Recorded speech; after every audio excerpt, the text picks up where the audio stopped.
Just weeks after Hitler's defeat, deep inside the Pentagon, military planners hunched over maps. They weren't celebrating.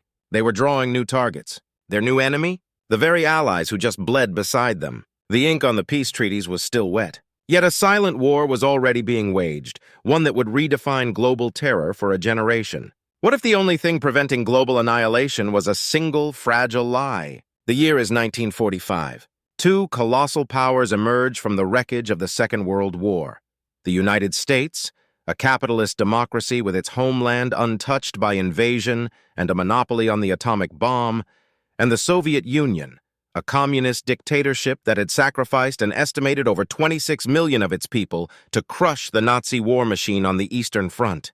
Their alliance was a marriage of pure necessity, uniting Franklin D. Roosevelt, Winston Churchill, and the totalitarian Joseph Stalin against the singular threat of Adolf Hitler. But beneath the surface, their ideologies were fundamentally irreconcilable. One preached individual liberty and free markets, the other, a global revolution of the proletariat under the absolute control of the state. With Hitler dead and Germany in ashes, the forced smiles and handshakes of the Yalta and Potsdam conferences began to crack, revealing the deep, paranoid fault line that would soon divide the entire planet. The first tremors were felt in the subjugated nations of Eastern Europe. At the Yalta Conference in February 1945, Stalin had pledged to permit free elections for Poland, and this commitment to establish democratic governments through free elections was also extended to Bulgaria and Romania. It was a lie. By 1946, Soviet-backed secret police were rounding up political opponents, rigging elections, and installing loyal puppet regimes. On March 5, 1946, in a speech in Fulton, Missouri,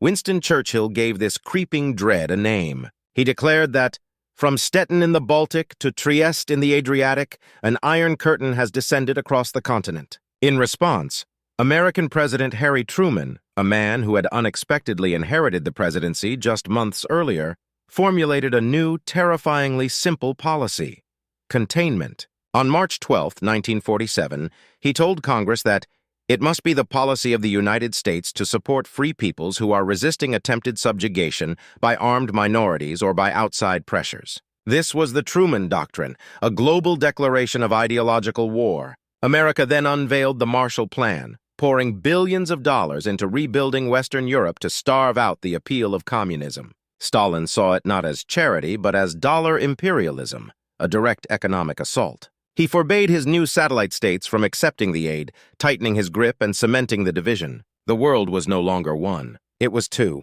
The first flashpoint was a city deep inside Soviet-controlled territory, Berlin. The former German capital was itself divided into 4 zones of occupation, an island of Western democracy in a sea of red. On June 24, 1948, Stalin decided to squeeze it shut. He cut off all road, rail, and canal access to West Berlin, hoping to starve the 2.5 million inhabitants into submission and force the Western Allies out.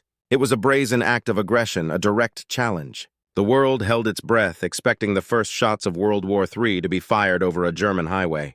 But instead of sending tanks to break the blockade, the West responded with something unprecedented. For the next 15 months, American and British pilots flew over 278,000 flights into the besieged city, delivering food, fuel, and medicine. This was the Berlin Airlift, a staggering logistical feat where a plane landed at Tempelhof Airport as frequently as every 30 to 45 seconds at its peak. It was a battle of wills, fought not with bullets but with cargo planes. Stalin had gambled and lost. In May 1949, he quietly lifted the blockade, specifically on May 12, 1949. But the scar tissue remained. The Iron Curtain was now made of concrete and barbed wire. While the West celebrated its moral victory in Berlin, a far more sinister event was unfolding in the remote steppes of Kazakhstan. For 4 years, the United States had held the ultimate trump card, the atomic bomb. It was this terrifying monopoly that gave Truman the confidence to stand up to Stalin. But American intelligence believed the Soviets were at least 5 to 10 years away from developing their own. They were catastrophically wrong. On August 29, 1949, at the Semipalatinsk test site, the Soviet Union successfully detonated RDS-1, a 22-kiloton plutonium bomb codenamed First Lightning by the Soviets and Joe 1 by the Americans. It was roughly based on the American Fat Man bomb, its design stolen by a network of spies, most notably the physicist Klaus Fuchs, who had worked on the Manhattan Project itself. When a U.S. weather surveillance plane picked up radioactive fallout over the North Pacific days later, a wave of cold shock washed over Washington. The game had changed, irrevocably. The world's most dangerous weapon was now in the hands of a ruthless dictator. The age of nuclear terror had begun. With the world now balanced on a nuclear knife's edge, the Cold War turned hot in the one place no one was looking. At 4:30 a.m. on June 25, 1950, nearly 100,000 North Korean soldiers, armed and trained by the Soviet Union, stormed across the 38th parallel into South Korea. It was a blatant, unprovoked invasion, a clear test of American resolve. Truman, fearing a domino effect across Asia, committed U.S. troops under the banner of a United Nations resolution. The ideological struggle was no longer a war of words or supply planes. It was a brutal, bloody conflict of napalm, frozen trenches, and staggering casualties. American-led forces pushed the invaders back almost to the Chinese border. But then, in October 1950, the conflict escalated into a new nightmare. Approximately 260,000 to 300,000 Chinese volunteers poured across the Yalu River, smashing into the UN lines. This was now a direct confrontation between the West and the two largest communist powers on Earth. The commander of UN forces, General Douglas MacArthur, sought the authority to use atomic bombs and reportedly submitted a list of retardation targets in Korea, Manchuria, and other parts of China, for which 34 atomic bombs would be required. For a terrifying few weeks in Washington, the unthinkable was actively debated. The doomsday clock had just been set and its hands were already nearing midnight. The inheritance of the Second World War was never going to be peace. It was a poisoned chalice. The question of why the alliance shattered so quickly has a devastatingly simple answer.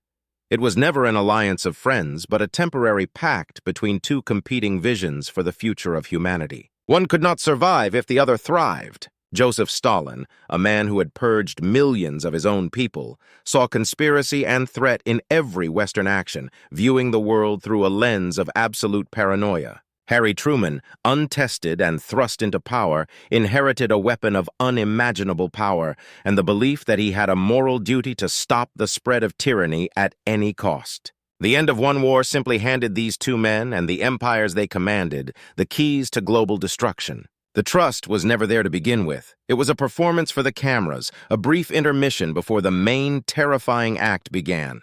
The victory parades of 1945 were not an end, but a beginning. They marked the moment the world traded one form of global conflict for another, a quieter, colder, but infinitely more dangerous one. For the next 4 decades, every man, woman, and child on Earth would go to sleep, knowing that their existence depended on the restraint of a handful of men in 2 distant capitals. The world had not been saved in 1945. It had simply been placed under new management with its fate now tied to the push of a button.